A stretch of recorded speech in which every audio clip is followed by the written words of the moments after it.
म्हणजे शाळेतली मुलं त्या शाळेमध्ये जाऊ शकतात चांगल्या वातावरण, असं कुठलंही वातावरण तिथे नाही. कापड बाजारामध्ये ज्या इमारतीमध्ये विद्यार्थ्यांना दिलेलं आहे तिथे विद्यार्थ्यांच्या टॉयलेटची व्यवस्था, कमोडची व्यवस्था त्यांनी केली, पण सांगायला अतिशय वाईट वाटतं की तिथे पाण्याची व्यवस्था नाही. आणि तिथले शिक्षक पालकांना सांगतात की पाण्याच्या बाटल्या तुम्ही घरून घेऊन या. मराठी शाळांचं जे इंग्रजीकरण केलं गेलं ना, हे आदित्य ठाकरे साहेबांची संकल्पना. मुंबईतल्या मराठी शाळांची कबर खोदण्याचं काम हे अगदी आम्ही जाणीवपूर्वक म्हणतोय. मुंबईतल्या मराठी शाळांच्या कबर खोदण्याचं काम हे आदित्य ठाकरेंच्या या संकल्पनेने झालंय. भाजप संघाची जी विचारधारा आहे ती आम्हाला मान्य नाहीये, कारण मराठी शाळा, मराठी भाषा याच्याशी भाजप संघाचं काहीही देणं घेणं नाही. मुळात भाजप किंवा त्यांचे जे मातृपक्ष म्हणजे मातृसंघटना किंवा जो आधीचा जनसंघ, संयुक्त महाराष्ट्र चळवळीमध्ये सगळ्यात शेवटी जे कोणी सामील झाले होते तर ती संघाची लोक झाली होती. नमस्कार, मी संकेत आणि आपण पाहत आहात मुंबई आउटलुक. 18 डिसेंबर रोजी हुतात्मा चौक ते मुंबई महानगरपालिकेचं जे कार्यालय आहे, मुख्यालय आहे, तिथे एक मोर्चा काढण्यात आला होता. मोर्चा हा मराठी अभ्यास केंद्राच्या माध्यमातून आयोजित करण्यात आला होता. डॉक्टर दीपक पवार यांच्या नेतृत्वामध्ये तो मोर्चा होता. मराठी शाळा वाचवल्या पाहिजेत ह्यासाठी आणि मराठी शाळा ह्या ठरवून बंद पाडल्या जात आहेत हा विशेष त्यांचा मुद्दा होता आणि त्यासाठी त्यांनी आंदोलन पुकारलं होतं. त्या अगोदर 14 डिसेंबर रोजी त्यांनी एक परिषद आयोजित केली होती दादर येथे. परिषदेचं नाव होतं मराठी शाळांची परिषद. त्या परिषदेमध्ये केवळ मुंबईमधूनच नाही तर मुंबईच्या बाहेरून म्हणजे अगदी ठाणे जिल्हा असेल, नाशिक असेल, छत्रपती संभाजीनगर असेल, या विभागातून कार्यकर्ते आणि मराठी शाळा वाचवण्यासाठी जे लोक काम करत आहेत, अगदी जमिनीवरती काम करत आहेत, ते लोक आले होते आणि त्यांनी तिथल्या मराठी शाळांची काय परिस्थिती आहे, काय अवस्था आहे या संदर्भातली सगळी ती चर्चा झाली. आणि त्याच परिषदेमध्ये डॉक्टर दीपक पवार यांनी 18 तारखेची आंदोलनाची घोषणा केली. त्यानुसार मराठी शाळा वाचवण्यासाठी आणि एकंदरीतच गेल्या काही महिन्यांपासून मराठी कारण ह्या मुद्द्यावरती जे लोक एकत्र आलेले आहेत अशा लोकांनी समर्थन देऊन ह्या मोर्चामध्ये ते सहभागी झाले होते. तो मोर्चा हुतात्मा चौक ते BMC मुख्यालय असा होता, परंतु पोलिसांनी बळाचा वापर करून तो मोर्चा काय होऊ दिला नाही. मोर्चेकऱ्यांची धरपकड झाली, डिटेन केलं, त्यांना आझाद मैदान येथे सोडलं गेलं आणि त्यानंतर मग डॉक्टर दीपक पवार त्यांचे सगळे सहकारी हे जे मुंबईचे आयुक्त आहेत गगराणी साहेब त्यांच्याशी चर्चा करायला गेले आणि त्यानंतर त्यांची चर्चा झाली. ती चर्चा मुळातच निष्फळ ठरलेली आहे. परंतु हे आता आंदोलन जे पुकारलेलं आहे त्या आंदोलनाची पुढची भूमिका काय असेल, ह्या आंदोलनाला लोकांचा सहभाग कसा राहिला आणि मुळातच मुंबईमध्ये ज्या महानगरपालिकांच्या निवडणुका लागलेल्या आहेत त्या निवडणुकीमध्ये हा मुद्दा किती महत्त्वाचा ठरणार आहे ह्यावर चर्चा करण्यासाठी आपल्यासोबत मराठी अभ्यास केंद्राचे कार्यवाहक आनंद भंडारे सर आहेत. त्यांच्याशी आपण ह्या ह्या गोष्टींवरती चर्चा करणार आहोत. मुंबई आउटलुकमध्ये तुमचं स्वागत आहे. धन्यवाद. सर्वात अगोदर तर जे आंदोलन तुम्ही पुकारलं होतं त्याची पार्श्वभूमी काय होती? सगळ्यात आधी मुंबई आउटलुक आणि संकेत तुझे धन्यवाद की या विषयावरती बोलण्यासाठी मला बोलावलं. गेले 6 महिने आम्ही या मराठी ठरवून बंद पाडलेल्या शाळांच्या संदर्भात आम्ही काम करतो आहे. मागच्या वर्षी नोव्हेंबर 2024ला मुंबई न्यू माहीम स्कूल या शाळेचा प्रश्न पहिल्यांदा ऐरणीवर आला. पेंटॅकल कन्सल्टंट नावाच्या एका कन्सल्टन्सीने त्या शाळेचं ऑडिट केलं, स्ट्रक्चरल ऑडिट केलं आणि ती शाळा C1 कॅटेगरीमध्ये म्हणजे अति धोकादायक अशा कॅटेगरीमध्ये त्यांनी नोंद केली आणि रिपोर्टमध्ये लिहिलं की पुढचे 3-4 महिन्यामध्ये ही शाळा रिकामी करून याचं पाडकाम केलं पाहिजे आणि नव्याने शाळा तिथे बांधली गेली पाहिजे. त्याप्रमाणे जूनमध्ये त्या शाळेतले विद्यार्थ्यांचं स्थलांतर करण्यात आलं. इथे एक मुद्दा लक्षात घेतला पाहिजे. पेंटॅकल कन्सल्टंट या शाळेने जो C1 कॅटेगरीचा रिपोर्ट दिलाय त्याच कन्सल्टन्सीने 2018मध्ये या शाळेची डागडुजी केलेली आहे. 5 कोटीचा खर्च महापालिकेने त्या पेंटॅकल कन्सल्टन्सीला दिलेला आहे. मग 5 कोटीचा खर्च करून डागडुजी केलेल्या याच कन्सल्टन्सीला पुन्हा याच शाळेचं स्ट्रक्चरल ऑडिट करायला देणं याच्यामध्ये काहीतरी चुकीचं आहे असं महापालिकेला वाटत नाहीये का?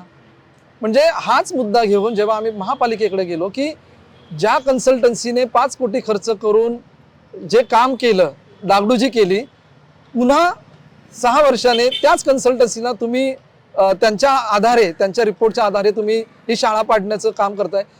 मुळात व्हायला काय पाहिजे होतं की ज्यांनी डागडुजी केली आणि त्यांच्यावरती कारवाई होणं अपेक्षित होतं, न की त्यांनाच पुन्हा स्ट्रक्चरल ऑडिट करण्याचा माहिती देण्यासाठी सांगणं.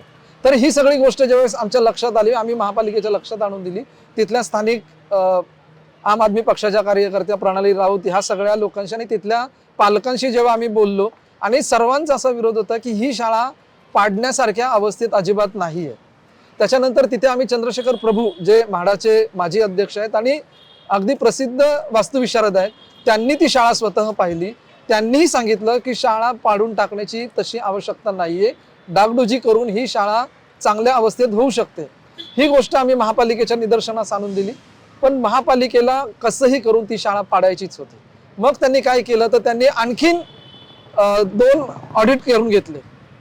ते कुणाकडून करून घेतले तर शशांक मेहेंदळे हे महापालिकेचेच स्ट्रक्चरल ऑडिट करणारे कन्सल्टन्सी आहे, त्यांच्याकडून, आणि VZTI या संस्थेकडून त्यांनी करून घेतली. VZTIने रिपोर्ट दिला की शाळा C1 कॅटेगरीमध्येच आहे म्हणून अति धोकादायक आहे, असा VZTIचा रिपोर्ट होता.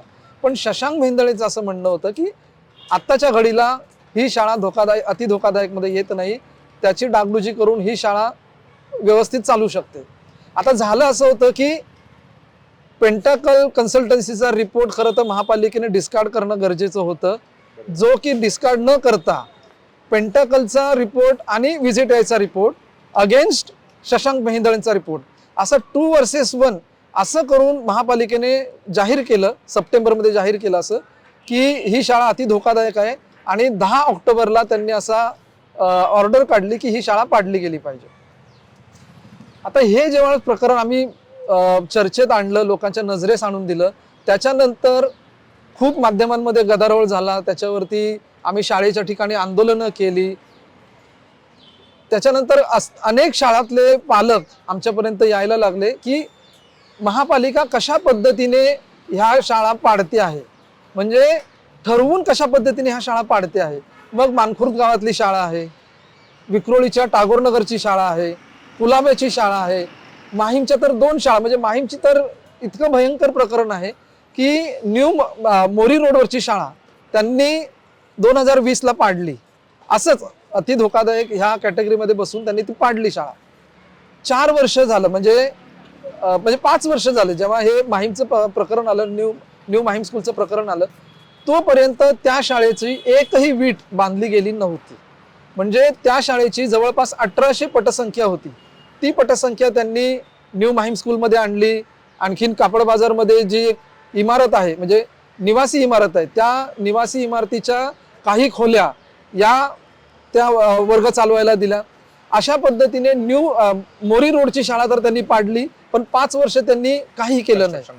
आणि त्याच्यानंतर त्या शाळेतले विद्यार्थी ज्या न्यू माहीम स्कूलमध्ये आणले, आता ती शाळा सुद्धा अति धोकादायक आहे असं सांगून तिथले विद्यार्थी सायन, धारावी इकडे पाठवले. खरं तर शिक्षण हक्क कायदा काय सांगतो की प्राथमिकचे विद्यार्थी 1 किलोमीटरच्या परिसरात आणि माध्यमिकचे विद्यार्थी 3 किलोमीटरच्या परिसरात, एवढ्या परिसरामध्येच, या किलोमीटर परिसरामध्ये विद्यार्थ्यांचं स्थलांतर केलं पाहिजे.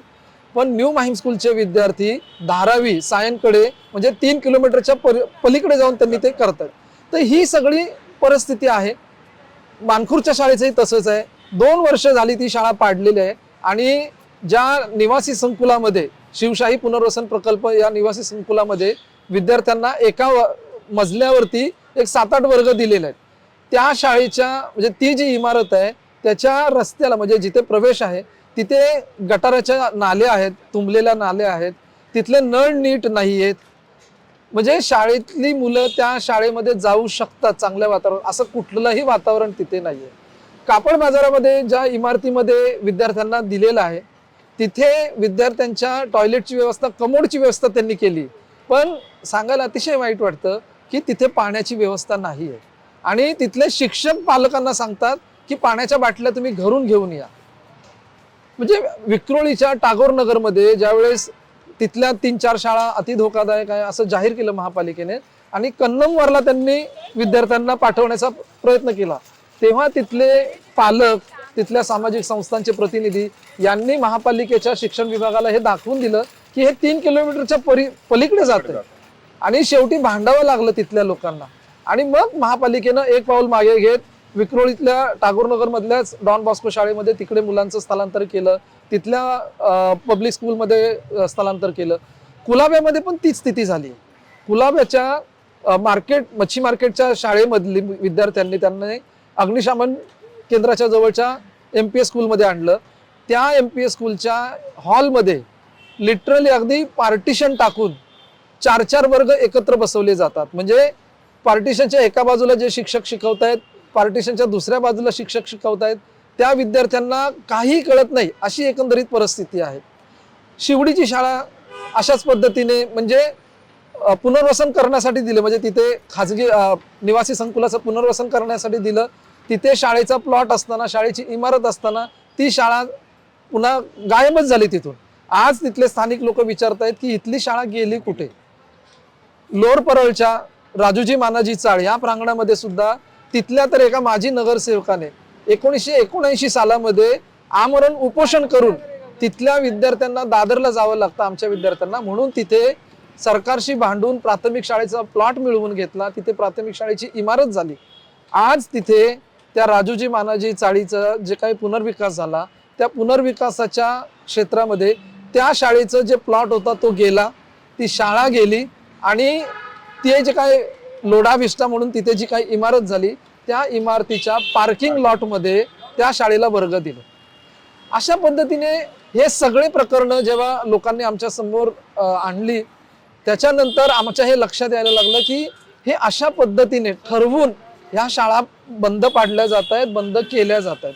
कारण त्या शाळांच्या जागा म्हणजे महापालिकेच्या शाळा, कुठल्याही शाळा पहा तुम्ही, त्या मोक्याच्या जागी असतात, प्रशस्त इमारती असतात, त्यांना मोठेसे मैदान असतात आणि एकंदरीत तिथलं जे काही वातावरण आहे ते इतकं चांगलं वातावरण असतं की तिथे जर एखादं निवासी संकुल झालं, एखाद्या प्रायव्हेट बिल्डरला ते दिलं तर प्रचंड आर्थिक नफा त्या लोकांना मिळू शकतो.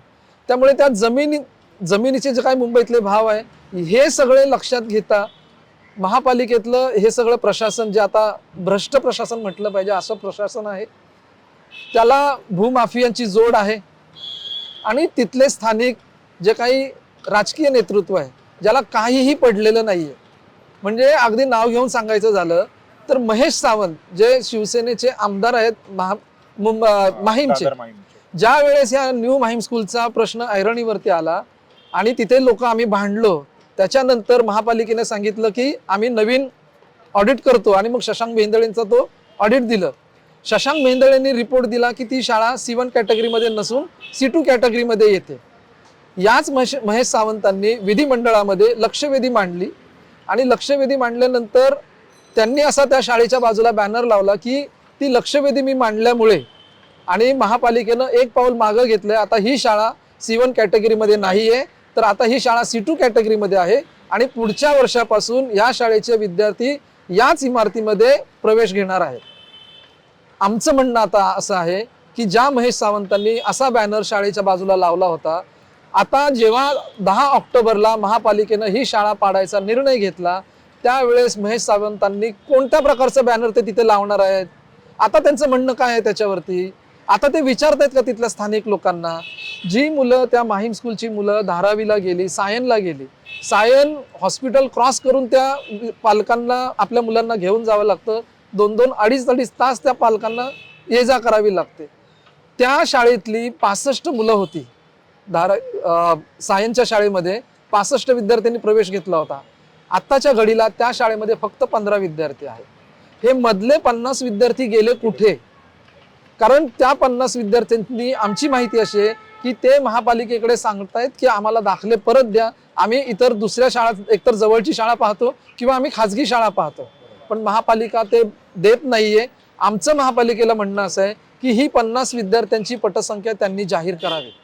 तर इतकी विदारक परिस्थिती सध्या मुंबई महापालिकेच्या मराठी शाळांची आहे. ही सगळी परिस्थिती ज्यावेळेस आमच्या लक्षात आली मग आम्ही असं ठरवलं की एकेका शाळांसाठी भांडण्यामध्ये काही पॉईंट नाहीये आणि महापालिका तिकडे जाणीवपूर्वक दुर्लक्ष करते. आणि हे मुंबईमध्ये सगळ्या प्रभागांमध्ये चाललंय.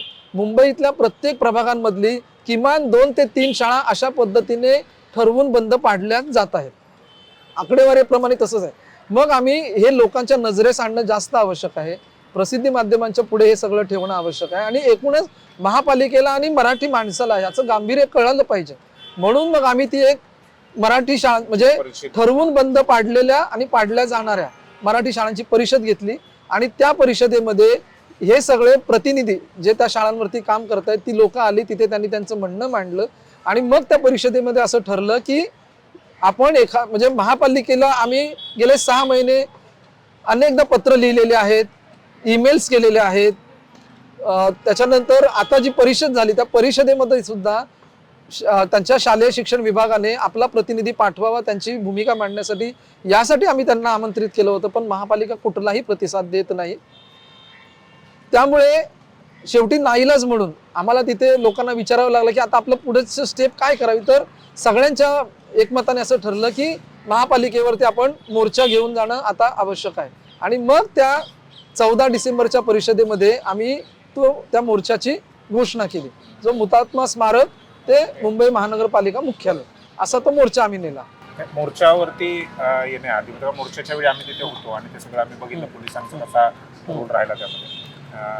14 तारखेला जी परिषद झाली त्या परिषदेमध्ये तुम्ही असं म्हणालात की जे मुंबईमध्ये होत आहे ते मुंबईच्या इतर जे महानगरपालिका आहे ते कोणतीच महानगरपालिका त्या महानगरपालिकांमध्ये पण होणार आहे. आणि त्या परिषदेमध्ये अगदी नाशिकहून पण शाळेसाठी काम करणारे कार्यकर्ते आले होते. मुंबई वगळता इतर कोणत्या महानगरपालिकांमध्ये किंवा महाराष्ट्राच्या इतरत्र काय परिस्थिती आहे मराठी शाळांची? आता पहिला एक मुद्दा सांगतो. म्हणजे मुंबईचं रेप्लिकेशन बाहेर कसं होतं, बाहेरच्या शहरांमध्ये कसं होतं. तर मुंबई महानगरपालिकेने MPS नावाचा प्रकार सुरू केला, मुंबई पब्लिक स्कूल. म्हणजे महापालिकेच्या शाळांचं मुंबई पब्लिक स्कूलमध्ये रूपांतरण केलं. मुंबई पब्लिक स्कूल ही काय संकल्पना आहे तर सांगतो, ते पण सांग. म्हणजे 2019ला जेव्हा शिवसेना आणि महाआघाडीचं सरकार आलं, महाविकास आघाडीचं, त्याच्यानंतर मुंबई महापालिकेच्या शाळांचं MPS मध्ये रूपांतर करण्याचं आदित्य ठाकरेंनी प्रकल्प म्हणजे हे केलं, प्रस्ताव मांडला आणि त्या पद्धतीने झालं. ते MPS काय आहे तर महापालिकेचीच शाळा चकचकीत करायची, अगदी त्याचे रंगरंगोटी म्हणजे बाहेरून इतके आकर्षक करायचे की तुम्हाला कधी वाटणारच नाही की ही महापालिकेची शाळा होती. मग त्याची रंगरंगोटी करायची, चकचकीत त्याला करायचं. त्या शाळेचं बोर्ड जे आहे, मंडळ जे आहे ते CBSE करायचं, म्हणजे केंद्रीय संस्थेचं मंडळ करून टाकायचं. CBSE पॅटर्न तिथे लागू करायचा आणि त्या शाळा ज्या मराठी माध्यमाच्या होत्या त्या इंग्रजी माध्यमाच्या करून टाकायच्या. आता मराठी शाळांचं जे इंग्रजीकरण केलं गेलं ना, हे आदित्य ठाकरे साहेबांची संकल्पना. मुंबईतल्या मराठी शाळांची कबर खोदण्याचं काम हे अगदी आम्ही जाणीवपूर्वक म्हणतोय. मुंबईतल्या मराठी शाळांच्या कबर खोदण्याचं काम हे आदित्य ठाकरेंच्या ह्या संकल्पनेने झालंय. कारण मुंबईतल्या निम्म्याहून महापालिकेच्या निम्म्याहून शाळांचं जे इंग्रजीकरण झालंय ते ह्या MPS संकल्पनेमुळे झालेलं आहे. आमचं म्हणणं काय होतं की तुम्हाला तुमच्या स्टेट बोर्डवरती, राज्य मंडळावरती जर तुम्हाला विश्वास नाही ना, तर किमान केंद्रीय शिक्षण मंडळाचं जे माध्यम आहे ते तुम्ही मराठी माध्यम तर ठेवूच शकला असतं ना. म्हणजे जे पंजाबमध्ये आहे, जे उत्तर प्रदेशामध्ये आहे, तिथे सुद्धा CBSE पॅटर्न हे त्यांच्या प्रादेशिक माध्यमांमध्ये आहेत ना. मग महाराष्ट्रामध्ये CBSE पॅटर्नच्या मराठी शाळा का नको, हा जर आग्रह आदित्य ठाकरेंनी तेव्हाच केला असता तर आज जी काही मराठी शाळा म्हणून, मराठी माध्यम म्हणून जे काही दुरावस्था झाली आहे महापालिकेच्या शाळांची ती वाचली असती. त्यामुळे याचं काही एक क्रेडिट हे आदित्य ठाकरेंना आहेच. त्याच्या आधी म्हणजे अगदी त्याच्या आधी जर म्हणायचं झालं तर शरद पवार साहेबांनी सुद्धा हेच केलेलं आहे. म्हणजे पवार साहेबांनी त्यांचं जे पवार इंटरनॅशनल स्कूल सुरू केलं आणि तिथे इंग्रजी माध्यम सुरू केलं. पवार साहेबांनी मुंबईमध्ये मराठी माध्यमाची शाळा जर सुरू केली असती तर राष्ट्रवादीच्या असंख्य नेत्यांनी आपापल्या पद्धतीने केलंच असतं ना, आपली मुलं पण म्हणजे गेलीच असती ना, झालं असतं त्या गोष्टी. पण कुठल्याही राजकीय नेतृत्वाने मराठी माध्यम टिकली पाहिजेत, मराठी माध्यम वाचली पाहिजेत. मुळात मराठी माध्यम, मराठी शाळा या मराठी भाषेचा, या महाराष्ट्राचा पाया आहे. हेच कुठलाही राजकीय नेतृत्व इथं मानायलाच तयार नाहीये. आजही आम्ही ज्यावेळेस राजकीय लोकांशी पक्षांशी बोलतो त्यावेळेस त्यांचं म्हणणं हेच असतं की इंग्रजी शाळा ही पालकांची गरज आहे, इंग्रजी भाषा ही पालकांची गरज असू शकते, हे आम्ही मान्य करतो. इंग्रजी भाषेला कुणाचाही विरोध नाही, पण इंग्रजी माध्यम केल्यामुळे तुमच्या राज्याचं सगळं शैक्षणिक सांस्कृतिक पटच बदलून जातं आणि ही गोष्ट गांभीर्याने घेणं खूप गरजेचं आहे. आज जी मराठी शाळांची दुरावस्था झाली त्याचे ही खरं तर मुळं आहेत. तर आता मूळ मुद्द्यावर येऊया की MPS झाल्यामुळे जे काही वाटोळं झालंय त्यामुळे महापालिकेच्या अर्ध्या शाळा ह्या MPS मुळे मराठी माध्यमाचं वाट लागलेली आहे आणि उरलेले जे आहेत ते अशा पद्धतीने ठरवून बंद पाडल्यामुळे आता इंग्रजी शाळा बंद.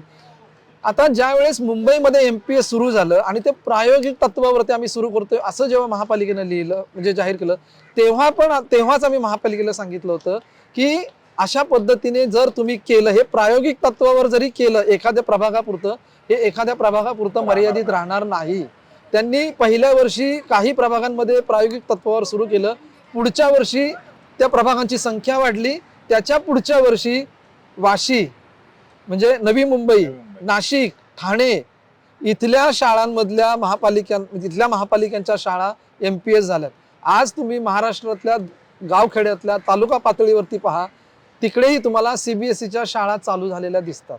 म्हणजे जे मुंबईत घडतं ते बाहेर कसं घडतं तर त्याचं उदाहरण हे MPS आहे. आता आमचं जे म्हणणं आहे की या ठरवून बंद पाडलेल्या शाळांची जी प्रकरणं आहेत ना, ही इतर महापालिकांमध्ये पण कशी जाणार आहेत. रिसेंटली जे नाशिकच्या BD भालेकर शाळेचं झालं, त्या शाळेमध्ये सुद्धा असंच ती इमारत अति धोकादायक आहे असं सांगण्यात आलं आणि मग तिथले माजी विद्यार्थी एकत्रित झाले आणि अगदी तुम्ही AK-47 का काय ज्या आहेत त्या रायफली जरी तुम्ही आमच्यावरती रोखल्या आणि बंदुका जरी चालवल्या तरी आम्ही गोळ्या झेलायला तयार आहोत, पण ही शाळा आम्ही पाडू देणार नाही. एवढ्या पातळीपर्यंत लोकांना जावं लागलं.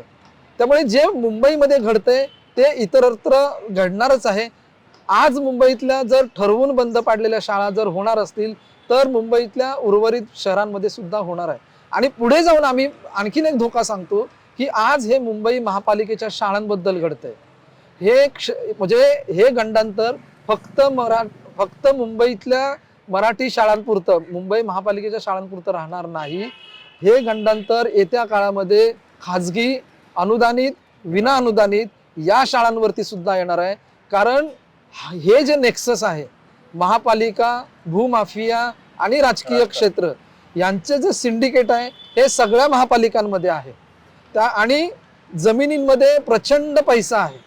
त्यामुळे हे नेक्सस सगळ्या महापालिकांमध्ये होणार आहे आणि हे सगळ्या क्षेत्रामध्ये होणार आहे.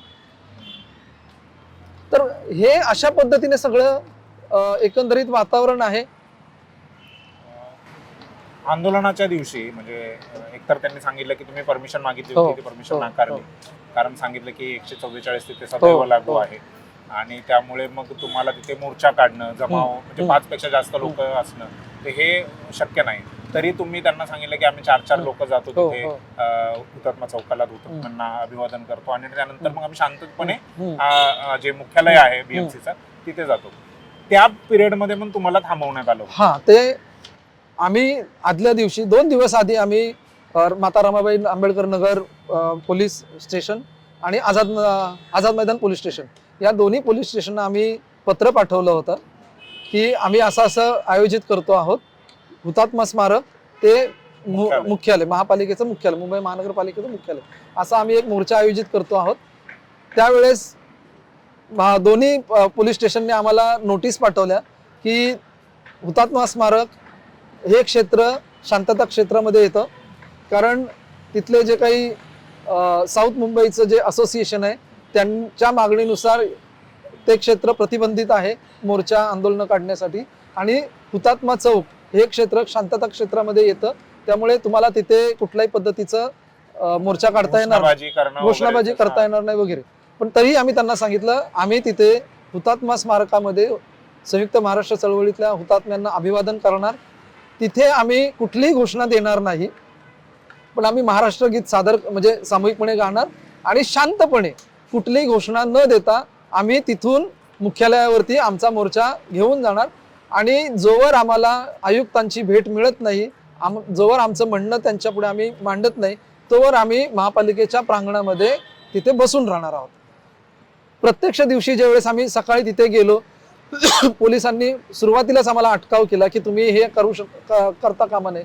आम्ही त्यांना सांगितलं की आम्ही हुतात्म्यांना अभिवादन करण्यावरती आम्ही ठाम आहोत. हुतात्म्यांना आम्ही अभिवादन करणार, तिथे आम्ही महाराष्ट्र गीत घेणार, तुम्हाला जे करायचं आहे तिथे तुम्ही करू शकता. आणि आम्ही त्यांना हे सांगितलं की हुतात्मा स्मारकाच्या इथे मराठी माणसं, मराठी शाळा, मराठी भाषा याच्यावरती काही बोलण्यासाठी तिथे जमले आहेत आणि त्याच्यावरती तुम्ही जर त्यांना बळजबरीने घेऊन जात असाल तर हा संदेश उर्वरित महाराष्ट्रामध्ये काय प्रकारचा जाईल याची तुम्ही एक कल्पना करून पहा. बहुधा त्यांना त्याचं गांभीर्य कळालं आणि मग त्यांनी असा तोडगा सुचवला की तुम्ही 4-4 जण या, 4-4 जणांनी इथे अभिवादन करा आणि मग तुम्ही, पण कुठल्याही परिस्थितीत तुम्ही मोर्चा काढायचा नाही. आम्ही म्हटलं ठीक आहे. आम्ही तिथे अभिवादन केलं, सामूहिकपणे महाराष्ट्र गीत गायलं आणि नंतर आम्ही मोर्चा म्हणजे आम्ही तिकडे वळालो. आम्ही ज्यावेळेस वळालो 200-250 लोक होती. 200-250 लोकांमध्ये प्रत्येक जणांना 4-4 जणांना पाठवणं हे फिजिकली शक्य नव्हतं. कारण तिथली अडचण अशी आहे, मेट्रोच्या कामामुळे रस्ता पूर्णतः जॅम असतो, तिथे फक्त गाड्याच जातात आणि दोन्ही बाजूला फुटपाथला इमारती आहेत.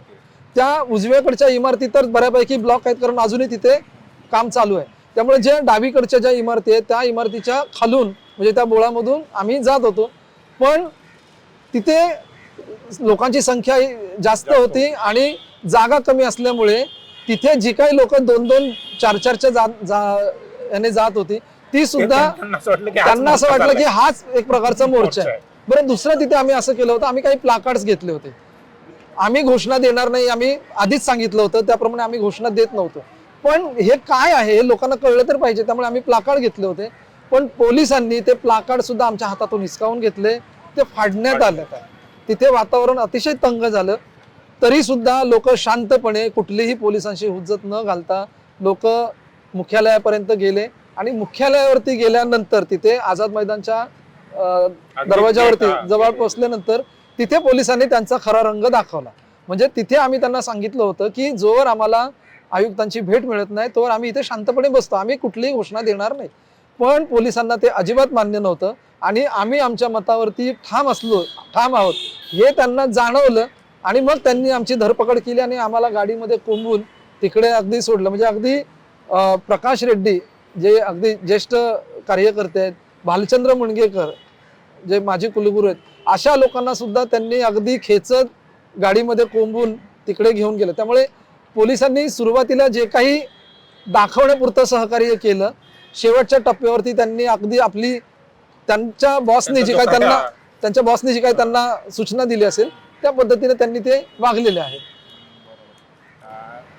मला असं वाटतं 14 तारखेची मराठी शाळांची परिषद होण्या अगोदर तुम्ही राज ठाकरे आणि उद्धव ठाकरे यांची भेट घेतली होती. त्या परिषदेमध्ये आणि त्यानंतर आंदोलनामध्ये देखील तुम्ही असं सांगितलं की जे गिरण्यांचं झालं, गिरणी कामगारांचं झालं ते शाळांचं होईल आणि ते होऊ नये यासाठीच आपण आता पावलं उचलणं, सतर्क राहणं गरजेचं आहे. ज्यांच्या काळामध्ये गिरण्या बंद पडल्या, गिरणी कामगारांची वाताहत झाली, त्याच लोकांकडून मराठी शाळा वाचवण्यासाठी ची अपेक्षा करणं आणि तुम्ही जसं सांगितलं की आदित्य ठाकरे यांनीच ही संकल्पना सुचवली होती, त्यानंतर तुम्ही महेश सावंत यांचं उदाहरण दिलं, की ह्या लोकांकडून आता पुन्हा शाळा वाचवण्याची किती अपेक्षा आहे? नाही म्हटलं तरी मराठीवादी पक्ष अशी त्यांची एक ओळख आहे, बरोबर. त्यामुळे आम्ही त्या दोन्ही पक्षांकडे हे सगळ्या गोष्टी मांडलेल्याच आहेत. पण ह्या मांडताना सुद्धा अगदी उद्धव साहेबांना सुद्धा MPS ही एक चुकीची संकल्पना आहे हे अगदी आम्ही त्यांना स्पष्टपणे सांगितलेलं आहे. म्हणजे आम्ही जरी उद्धव साहेबांचं, राजसाहेबांचं या एकूण सगळ्या गोष्टींसाठी सहकार्याची अपेक्षा जरी करत असलो तरी ज्या गोष्टी चुकीच्या आहेत त्या आम्ही त्यांच्या अगदी निर्भीडपणे त्यांच्यासमोर मांडलेल्या आहेत. आम्ही फक्त ह्या दोनच राजकीय पक्षांकडे हा मुद्दा नेलेला नाहीये. आम्ही सर्व राजकीय पक्ष म्हणजे अगदी भारतीय राष्ट्रीय काँग्रेस पक्ष आहे, राष्ट्रवादी पक्ष आहे किंवा अगदी जे छोटे छोटे पक्ष आहेत म्हणजे कम्युनिस्ट पक्ष आहे किंवा समाजवादी संघटना ज्या पक्ष आहेत, ह्या सगळ्या लोकांकडे अगदी धर्मराज्य पक्ष अगदी शेतकरी कामगार, शेतकरी स्वाभिमानी शेतकरी संघटना, या सगळ्या लोकांकडे आम्ही हे नेलेलं आहे. कारण मुळात आम्ही हे म्हणतो की मराठी शाळांचे प्रश्न हे काही दोन पक्षांची मक्तेदारी नाहीये, हा मराठी माणसाचा प्रश्न आहे. कारण मराठी शाळा ह्या मुळात मराठी भाषेचा पाया आहे, त्यामुळे मराठी माणसाचा हा प्रश्न आहे. आता ज्या वेळेस तुम्ही म्हणता की ज्यांच्या कार्यकाळामध्ये गिरण्या बंद पाडल्या, आज त्यांच्याच नेतृत्वाकडून किंवा त्यांच्याच वारसांकडून तुम्ही मराठी शाळांचे कशी अपेक्षा करता? तर अपेक्षा आमची सगळ्यांकडूनच आहे, बरोबर. आता हिंदी सक्तीचा जेव्हा मुद्दा आला तेव्हा सुद्धा सगळ्याच राजकीय पक्षांना आम्ही आमंत्रण दिलं होतं. म्हणजे जे 29 जूनचं जे शासकीय निर्णयांची होळी केली त्याच्या वेळेस सुद्धा आम्ही सर्व राजकीय पक्षांना आमंत्रित केलं होतं आणि तिथे सगळे राजकीय पक्ष आले सुद्धा होते. फक्त त्याच्यामध्ये उद्धव साहेबांनी आक्रमक भूमिका घेतली त्यांच्या पक्षाच्या वतीने, त्यामुळे ते माध्यमांमध्ये अधिक चर्चा झाली त्याची. पण त्या 29 जूनच्या ज्या कार्यक्रमामध्ये, त्या कार्यक्रमामध्ये राजसाहेबांचेही प्रतिनिधी आले होते, नितीन सरदेसाई आले होते, सगळ्या राजकीय पक्षांचे प्रतिनिधी तेव्हा आलेच होते. त्यामुळे फक्त 2 राजकीय पक्षांकडून आम्ही अपेक्षा करत नाही, सगळ्याच राजकीय पक्षांकडून करतो. यांच्या ह्या दोघांकडनं जास्त अपेक्षा का आहेत का, तर लोकांना त्यांच्याकडनं जास्त अपेक्षा वाटतात. आता जी परिषद झाली त्या परिषदेसाठी सुद्धा आम्ही ह्या दोन्ही राजकीय पक्षांना आमंत्रित केलं होतं. राजसाहेबांना आम्ही त्यापूर्वी भेटलो होतो, त्यांना परिषदेची माहिती सगळी दिली होती. माझा कोणीतरी प्रतिनिधी या परिषदेला येईल इथपर्यंत त्यांनी आम्हाला सांगितलं होतं, पण काही कारणाने ते पाठवू शकले नाहीत. आता जे 18 तारखेचं जे मोर्चा केला त्याच्यासाठी सुद्धा आम्ही सर्व राजकीय पक्षांना पत्र पाठवलेले आहेत. ती सगळी पत्र आम्ही समाज माध्यमांवर ती सुद्धा टाकलेली आहेत. असं काही नाहीये की कुठलंही पत्र आम्ही गुपित ठेवलेलं आहे आणि बाकीचे पत्र उघड केलेले आहेत. सगळ्या राजकीय पक्षांना आम्ही बोलवलं. आम्हाला हर्षवर्धन सपकाळ साहेब यांनी पाठिंब्याचं पत्र दिलं. स्वाभिमानी शेतकरी संघटनेचे राजू शेट्टी, म्हणजे आम्हाला त्याचं जास्त कौतुक यासाठी वाटतं की संयुक्त महाराष्ट्र चळवळीमध्ये शेतकरी आणि कष्टकरी कामगार वर्गाने एकत्रितपणे लढा दिला आणि महाराष्ट्र मिळवला. आज मराठी शाळांच्या प्रश्नावरती शेतकरी संघटनेचा एक ज्येष्ठ नेता मराठी शाळांबद्दल कळकळीने आवाहन करतो, ही आम्हाला फार चांगली गोष्ट वाटते. तर अशा पद्धतीने केलं. त्याच्यानंतर सगळे जे छोटे छोटे पक्ष आहेत, म्हणजे आम आदमी पक्ष असेल, मार्क्सवादी कम्युनिस्ट पक्ष असतील, ह्या पक्षाच्या लोकांनी, धर्मराज्य पक्ष आहे, ही सगळी मंडळी त्या कार्यक्रमाला आलीच होती, म्हणजे मोर्चालाही आली. त्यामुळे आमची अपेक्षा सगळ्याच राजकीय पक्षांकडून आहे आणि काही प्रमाणात सगळेच राजकीय पक्षाला मदतही करतात. या मोर्चासाठी हे 2 राजकीय पक्षांचं प्रतिनिधी का नाही आलेत याची विचारपूस तुम्ही त्यांना जरूर करा. आम्हाला आवडेल त्यांच्याकडून ऐकायला की त्यांनी येणं आवश्यक होतं. आलंय असते तर कदाचित जशी 29 जूनचं प्रकरण जास्त प्रकर्षाने लोकांच्या समोर आलं, तसं हा मोर्चा सुद्धा अधिक लोकांसमोर जास्त चांगल्या पद्धतीने आला असता. त्या मोर्चाला 200-250 लोक आली. म्हणावा तसा खूप चांगला प्रतिसाद आहे असं आम्हाला वाटत नाही, म्हणजे असं म्हणता येणार नाही. पण आम्ही एवढं निश्चित म्हणू शकतो, आम्ही जितकी मेहनत करणं आवश्यक होतं त्या सगळ्या पद्धतीने आम्ही मेहनत केली. सगळ्या नवीन आयुधांचा वापर केला, नवीन तंत्रज्ञानाचा वापर केला. पण आजही मराठी शाळांचा मुद्दा कदाचित लोकांना तितका महत्त्वाचा वाटत नाहीये. कारण आज तुम्ही जर पाहिलं, ज्यांची मुलं मराठी शाळांमध्ये जात आहेत तीच लोक खरं तर मोर्चामध्ये आली. म्हणजे खूप मोठ्या संख्येने मुलं, म्हणजे पालक जे आहेत ज्यांची मुलं इंग्रजी शाळांमध्ये असल्यामुळे कदाचित हेच एक कारण पण असू शकेल की शिवसेना आणि मनसे सारखे राजकीय पक्षाचे प्रमुख ज्यांची मुलं इंग्रजी माध्यमात शिकलेत आणि त्याच्यामुळे त्यांना या मोर्चामध्ये येता आलं नाही. पण अशा प्रकारचं, म्हणजे ज्यांची मुलं इंग्रजी माध्यमात गेलीत त्यांनी येऊ नये असं आम्ही कुठेही म्हटलेलं नाही. ज्यांची मुलं इंग्रजी माध्यमात गेली त्यांनी सुद्धा यायला पाहिजे. कारण जर ह्या शाळा टिकल्या निश्चित होऊच शकतं. सरकार शाळा चालवणं या एका गोष्टीमधून सरकार आता अंग काढून घेत आहे. सरकारला हे सगळं खाजगी करायचं आहे आणि मग ज्याच्याकडे पैसा आहे तोच शाळेमध्ये राहील, म्हणजे त्यांचीच मुलं शाळेमध्ये जातील. त्यामुळे सगळ्याच लोकांनी ह्याचा विचार केला पाहिजे. आणि पुढे जाऊन मी असंही म्हणतो की फक्त मराठी माध्यमात म्हणजे फक्त मराठी शाळांच्या पालकांपुरतं हे राहत नाहीये. जर मराठी शाळा वाचल्या नाहीत तर कुठल्याही प्रादेशिक माध्यमाच्या शाळा वाचणार नाही. म्हणजे आज उर्दू माध्यमात ज्यांची मुलं जात आहेत, हिंदी माध्यमात जात आहेत, गुजराती माध्यमात जात आहेत, त्या पालकांनी सुद्धा विचार केला पाहिजे की जर आज मराठी शाळा राहिल्या नाहीत तर उद्या आपल्या तरी प्रादेशिक शाळा राहतील का. त्यामुळे सगळ्याच लोकांनी या प्रकारच्या आंदोलनामध्ये एकमेकांना सहकार्य केलं पाहिजे. महानगरपालिकेच्या निवडणुका आहेत, म्हणजे तुम्ही राजकीय पक्षांना, सर्वच राजकीय पक्षांना भेटला असं तुमचं म्हणणं आहे. तुम्ही त्याच्यामध्ये भाजपचा उल्लेख केला नाही, तुम्ही त्याच्यामध्ये शिंदे सेनेचा उल्लेख केला नाही, तुम्ही त्याच्यामध्ये अजित पवारांचा उल्लेख केला. म्हणजे सर्व राजकीय पक्षांना तुम्ही भेटला नाहीत. हे आहे पण मग हा मुद्दा तुम्हाला राजकीय करायचा आहे का? किंवा मुंबई महानगरपालिकेच्या अगदी तोंडावर झालेलं आहे. 14 तारखेला तुमची परिषद होते, 15 तारखेला आचारसंहिता लागू होते, 18 तारखेला तुम्ही आंदोलन करता. हे सगळं मुंबई महानगरपालिकाच्या निवडणुकीच्या तोंडावर होत आहे. तुम्हाला हा मुद्दा, आणि तुम्ही राजकीय पक्षांना भेटलात, त्यांना तुम्ही सांगितलं, निवेदनं दिलीत की हा मुद्दा तुम्ही तुमच्या अजेंड्यामध्ये घ्या, जे काय जाहीरनामा असेल त्याच्यामध्ये घ्या.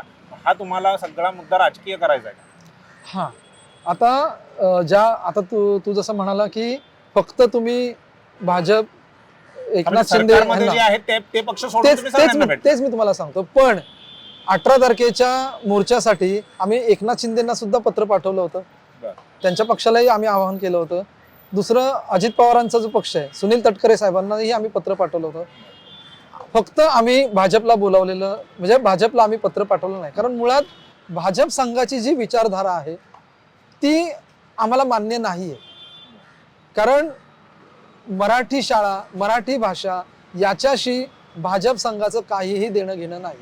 मुळात भाजप किंवा त्यांचे जे मातृपक्ष म्हणजे मातृसंघटना किंवा जो आधीचा जनसंघ, संयुक्त महाराष्ट्र चळवळीमध्ये सगळ्यात शेवटी जे जर कोणी सामील झाले होते तर ती संघाची लोक झाली होती. आणि संयुक्त महाराष्ट्र चळवळ ज्यावेळेस झाले, म्हणजे आंदोलन झालं, महाराष्ट्र मिळाला, त्याच्यातून सगळ्यात पहिले बाजूला कोण झाले असतील तर ही संघाची लोक. त्यामुळे संघाचा आणि महाराष्ट्राच्या संस्कृतीचा, महाराष्ट्राच्या म्हणजे मराठी भाषेचा काहीही संबंध नाही. ही पहिली गोष्ट. आणि ही आयडिया आम्हाला अगदी क्लिअर आहे. त्यामुळे महाराष्ट्रातल्या मराठी भाषेसंदर्भातल्या कुठल्याही प्रश्नावरती आम्ही संघ भाजपला कधीही एकत्र म्हणजे आम्ही जोडून घेऊ शकत नाही. एकनाथ शिंदे, अजित पवार यांच्या पक्षाला आम्ही आमंत्रित केलं होतं मोर्चासाठी, कदाचित ते सत्तेत असल्यामुळे आले नाहीत. आता तुमचं जो म्हणणं आहे की याला तुम्हाला राजकीय करायचं आहे का, मुळात भाषेची चळवळ ही राजकीय चळवळ असते, हे अगदी आम्हाला त्याची स्पष्टता आहे. पण राजकीय चळवळ असते म्हणजे ती राजकीय पक्षांची चळवळ असते का, तर त्या दोन्हीमध्ये भेद आहे. बरोबर. आता ही आम्हाला राजकीय करायची आहे का, तर जरूर करायची आहे. मराठी शाळांचे प्रश्न, मराठी भाषेचे प्रश्न हे राजकीय प्रतलावरती यायलाच हवेत. राजकीय पक्षांनी त्याच्याबद्दल भूमिका घेतलीच पाहिजे. अगदी आम्ही मराठी प्रेमी पालक संमेलन नावाचे संमेलन आयोजित करतो. त्या संमेलनामध्ये आमचं एक सत्र असतं की जिथे आम्ही मराठी शाळा याच्यावरती राजकीय पक्षांच्या काय भूमिका आहेत ती त्यांनी तिथे येणाऱ्या पालकांसमोर, सर्वसामान्य मराठी माणसांसमोर जाहीरपणे मांडाव्यात आणि लोकांनाही त्यांना प्रश्न विचारण्याची संधी मिळावी, म्हणून ते आम्ही सत्र घेतो. त्यामुळे मराठी भाषेचे प्रश्न, मराठी शाळेचे प्रश्न हे राजकीय प्रतलावरती आणणं हे आम्ही आमचं कामच मानतो. आणि त्या पद्धतीने आता मुंबई महापालिकेच्या निवडणुका येत आहेत, म्हणजे गेले 6 महिने आम्ही हा प्रश्न लावून धरलेला आहे.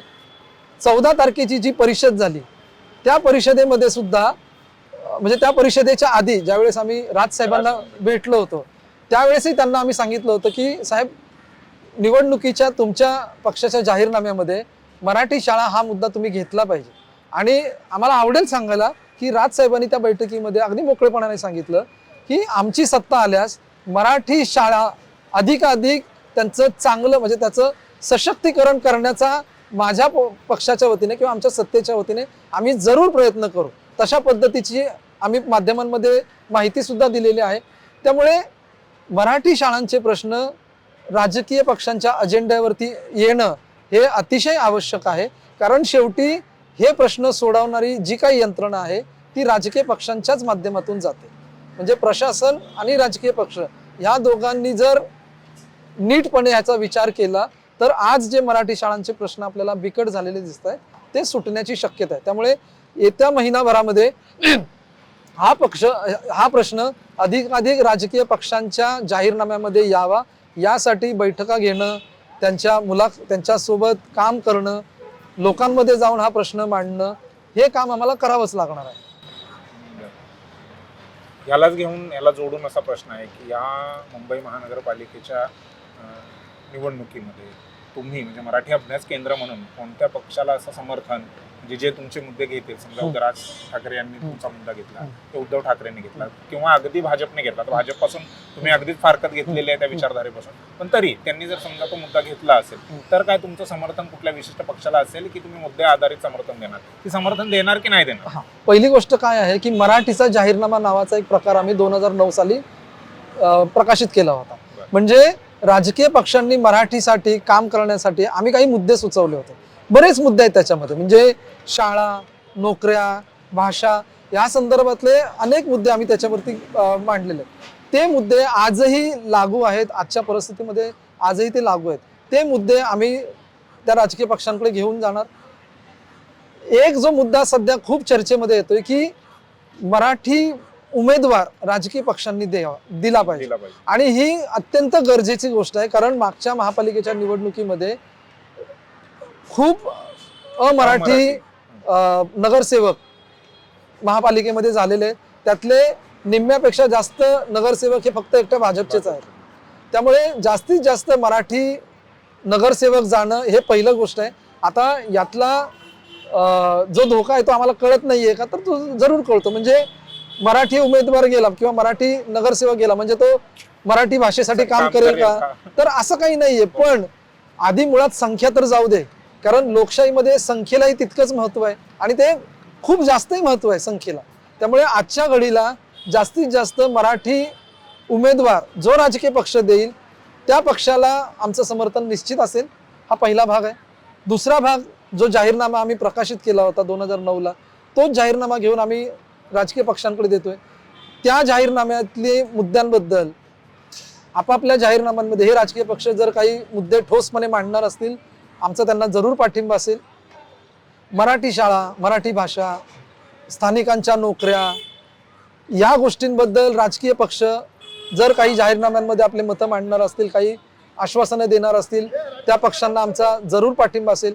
आजच्या घडीला मराठी अभ्यास केंद्र हे काही कुठलाही राजकीय पक्ष नाहीये, पण अशा पद्धतीने मराठी शाळा, मराठी भाषा त्याच्यावरती काम करणाऱ्या राजकीय पक्षांना आमचं आधीही समर्थन होतं, आताही राहील, पुढेही राहील. ह्या आता तुमचं 18 तारखेला आंदोलन झालेलं आहे. आंदोलनानंतर तुम्ही असं सांगितलं होतं की जोपर्यंत आयुक्त आम्हाला भेट देत नाही, आयुक्तांची आम्ही चर्चा करत नाही, तोपर्यंत आम्ही इथून काय जाणार नाही. आयुक्तांसोबत काय चर्चा झाली? आता मोर्चा महापालिकेच्या मुख्यालयात आला. पोलिसांनी कोम्बिन ऑपरेशन करून आम्हाला आझाद मैदानात नेलं. तिथे आम्हाला असं सांगण्यात आलं की 2:30 वाजता तुम्हाला भेटीची वेळ आहे. साधारणतः 12-12:30 वाजले होते. तर 2 तासाचा कालावधी होता. आम्ही असा विचार केला की आपणच विचारावं, कारण पोलीस हे तिथले असलेल्या पोलिसांनी आम्हाला असं जस्ट एक इन्फॉर्मल सांगितलं होतं. काय आम्हाला असं ठोस निरोप आला नव्हता, महापालिकेकडून ठोस निरोप आला नव्हता. त्यामुळे आम्ही असं म्हटलं की आम्हीच विचारतो गगराणी साहेबांना.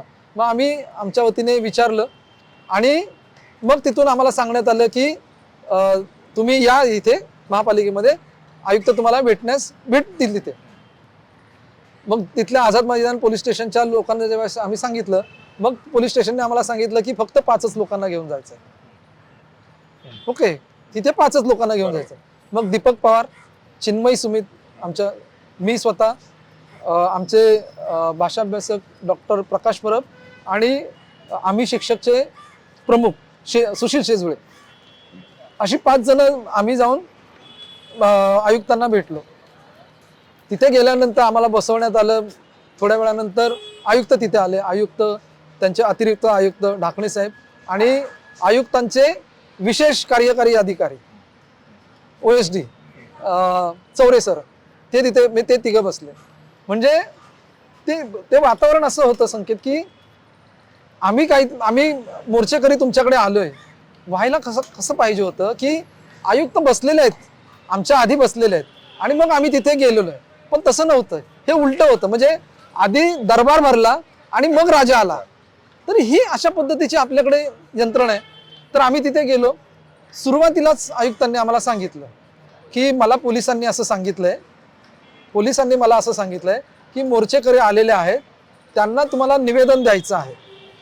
तर तुमचं निवेदन घेण्यासाठी मी इथे आलेलो आहे. चर्चा करण्यासाठी, तुमचं म्हणणं ऐकून घेण्यासाठी नाही. तुमचं म्हणणं ऐकून घेण्यासाठी मी आलेलो नाहीये.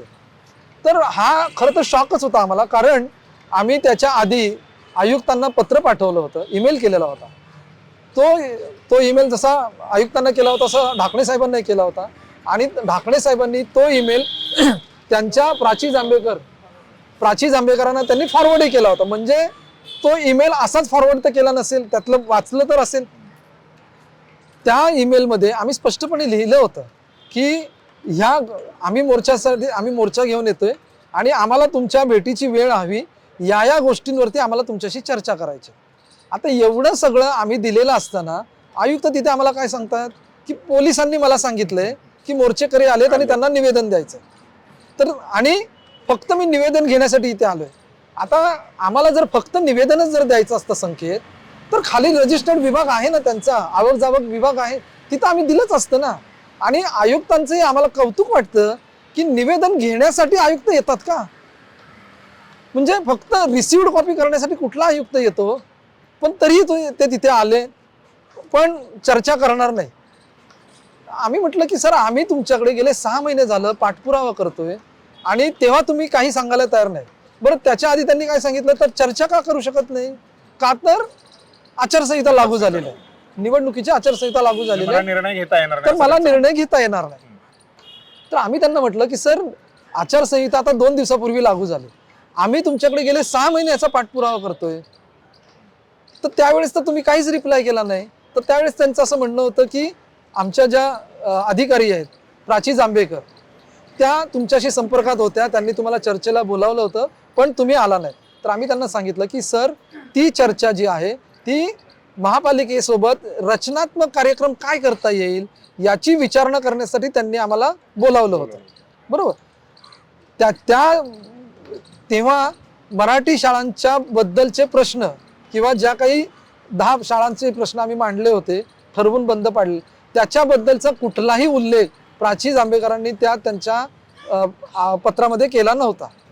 तर ही गोष्ट ज्यावेळेस त्यांना आम्ही सांगितली, ते मानायला तयार नव्हते. आम्ही त्यांना पुन्हा सांगत होतो की तुम्ही त्यांना बोलावा ना, प्राची जांभेकरांना बोलावा, पण ते एकाच गोष्टीवरती अडून राहिले की त्यांनी तुम्हाला बोलावलं आणि तुम्ही आला नाहीत, त्यामुळे आणि आता आचारसंहिता असल्यामुळे आम्ही चर्चा करणार नाही. आम्ही पुढे जाऊन त्यांना म्हटलं की सर, निर्णय घेता येणार नाही तुम्हाला, हे आम्हाला दिसते, मान्य आहे आम्हाला, पण किमान चर्चा तर करूच शकतो ना आपण. तुम्हाला ऑफिशियल करायची नसेल नका करू, अनऑफिशियल करायची असेल तर अनऑफिशियल चर्चा तर करा. आता आम्ही तुमच्याकडे मुद्दा घेऊन आलेलो आहे ना, काहीतरी सांगायला आलोय, आणि ही गोष्ट आम्ही कालही तुम्हाला ईमेल करून कळवलेली आहे, पण ते कुठल्याही पद्धतीने ऐकायला तयार नव्हते. त्यांना मुळात ऐकूनच घ्यायचं नव्हतं. कारण त्यांचं असं म्हणणं होतं की ते बोलताना असं म्हणाले की मुंबई महापालिका मराठी शाळांसाठी काहीच करत नाही, असा जो बाहेर गैरसमज पसरवला आहे, ते असं थेटपणे म्हणाले नाहीत की तुम्ही पसरवलाय, पण असा जो गैरसमज पसरवला जातोय तो काही खरा नाहीये. आम्ही म्हणजे जिथे पालक म्हणजे शाळा सोडून जात आहेत अशा पालकांच्या आम्ही गृहभेटी घेतो.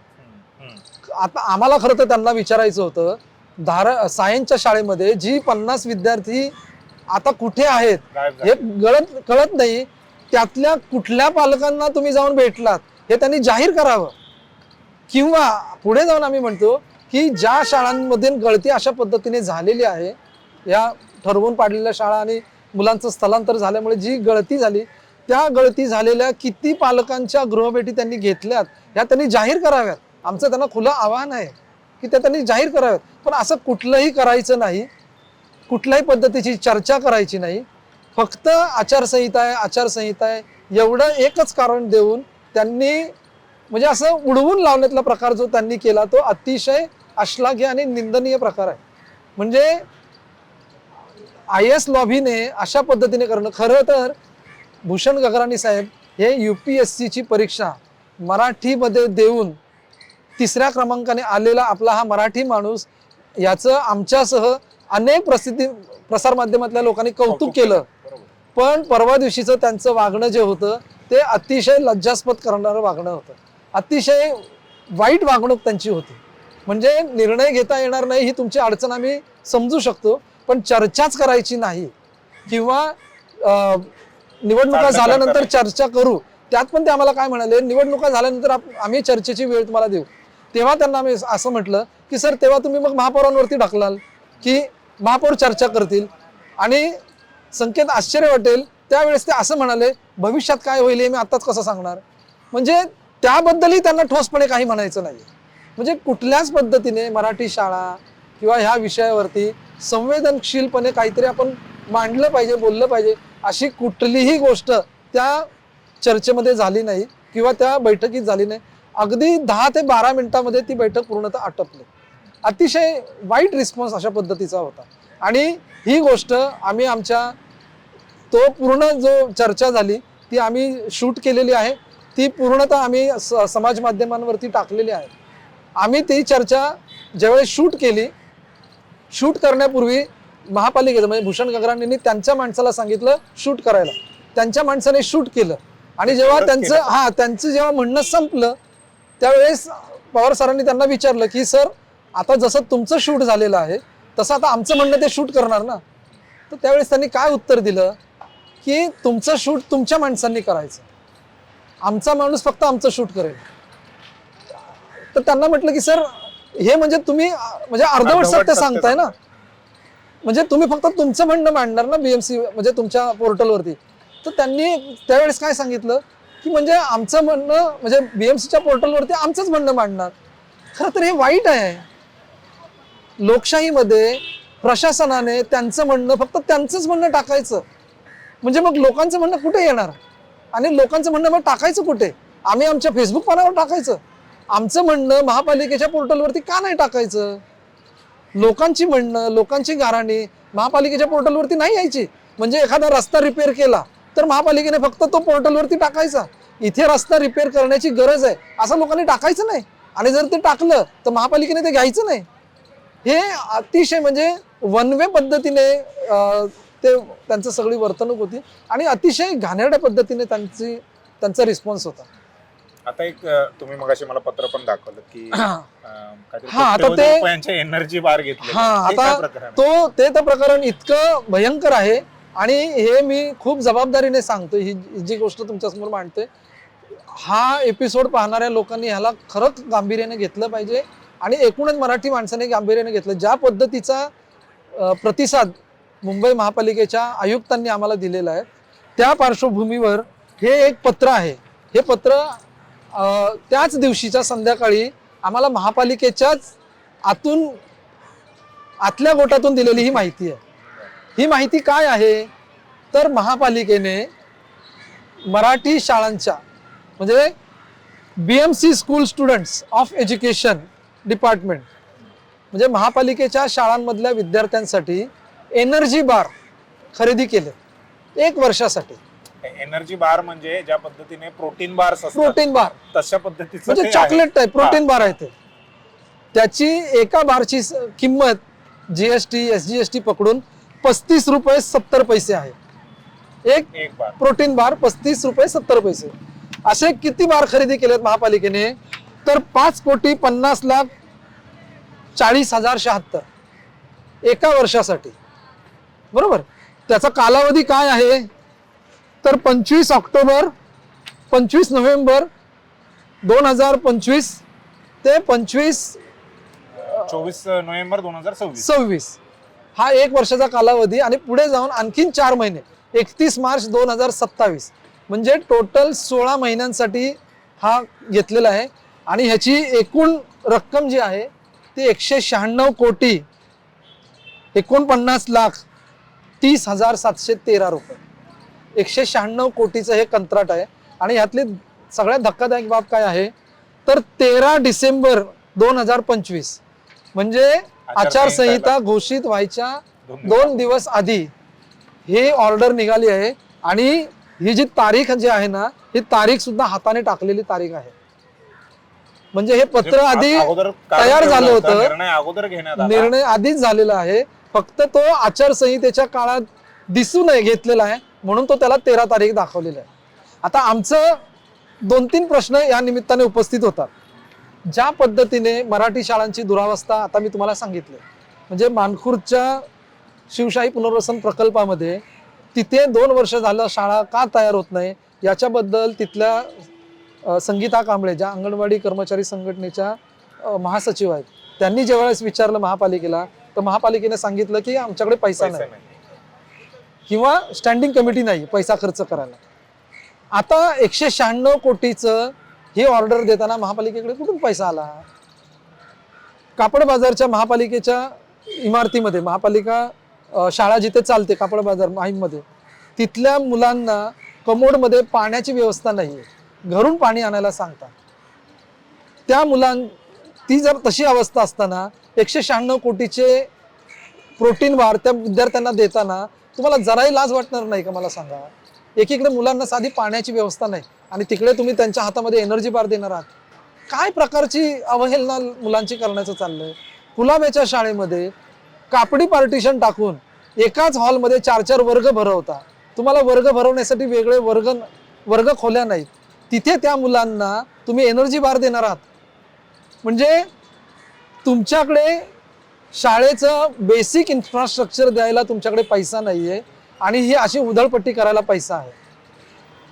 दुसरा प्रश्न असा आहे की आचारसंहिता लागू झाली आहे म्हणून तुम्हाला शाळांच्या प्रश्नांवरती निर्णय घेता येत नाहीये. तर आचारसंहितेच्या 2 दिवस आधी असा करोडोचा व्यवहार तुम्हाला होतो, याच्यामध्ये काहीच चुकीचं वाटत नाहीये. आणि या प्रश्नांची उत्तरं महापालिकेने जरूर द्यावीत ना लोकांना. आणि लोकांनी विचारलं पाहिजे की मराठी शाळांचे प्रश्न इतके बिकट होत चाललेले असताना या करोडो रुपयांची उधळपट्टी महापालिका कुणाच्या इशाऱ्यावर करते? गेले 3 वर्ष झालं महापालिकेमध्ये नगरसेवक नाहीये, लोकप्रतिनिधी नाहीये. कमिशनर त्यांना हवे तसे निर्णय घेण्यामध्ये त्यांना पूर्ण स्वातंत्र्य आहे. त्या स्वातंत्र्याचा अशा पद्धतीने वापर केला जातोय का? अशा पद्धतीने त्याचा वापर करणं गरजेचं आहे का? तर हे सगळे प्रश्न लोकांनी सुद्धा विचारले पाहिजेत. राजकीय प्रतिनिधी, राजकीय पक्षांनी सुद्धा या एनर्जी बारच्या खरेदीवरती महापालिकेला विचारलं पाहिजे की जर हे इतका करोडोचा पैसा असताना आणि मराठी शाळांचे इतके गंभीर प्रश्न असताना आणि मुळात महापालिकेमध्ये कुठलाही लोकप्रतिनिधी नसताना जवळपास 200 कोटीचा व्यवहार कसा काही पास होतो, का म्हणून केला जातो? तर अशा पद्धतीने हे सगळं व्यवहार चालू आहे. तुम्ही आता हा प्रश्न काही निवडणुकीपुरता नाहीये, नक्कीच नाही. एका महिन्याच्या आतमध्ये निवडणुका संपतील. हा प्रश्न आणखीन पुढे जाणार आहे. 18 तारखेचं आंदोलन झाल्यानंतर आता तुमची म्हणजे निवडणुकीच्या व्यतिरिक्त पुढची काय भूमिका असेल, काय कार्यक्रम असतील? आम्ही ज्या 10 शाळा आता सांगितलेल्या आहेत त्या 10 शाळांबरोबरच अनेक शाळा, म्हणजे 14 डिसेंबरच्या परिषदेत सुद्धा लोकांनी आमच्याकडे अनेक प्रकरणं घेऊन आलीत. 18 डिसेंबरच्या मोर्चात सुद्धा काही लोकांनी आमच्याकडे शाळांची प्रकरणं घेऊन आलीत. अगदी बिदर भालकीमध्ये सुद्धा मराठी शाळांना कसं ठरवून बंद पाडलं जात आहे किंवा ठरवून मारल्या जात आहेत अशी प्रकरणं सुद्धा आता येत आहेत. म्हणजे मराठी शाळांची दुरावस्था फक्त मुंबईपुरती मर्यादित राहिलेली नाही.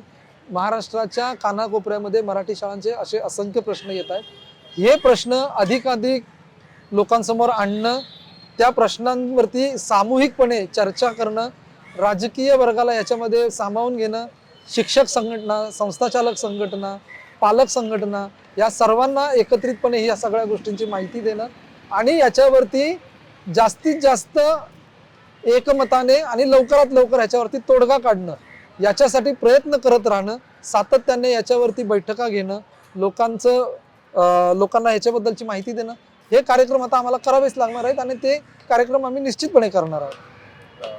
नवीन शेवटचा प्रश्न की आंदोलनात्मक आणखीन काय भूमिका काय असं आहे का? आता जो एक मोर्चा आपण केला तशा पद्धतीचे मोर्चे भविष्यात पण होण्याची शक्यता आहे.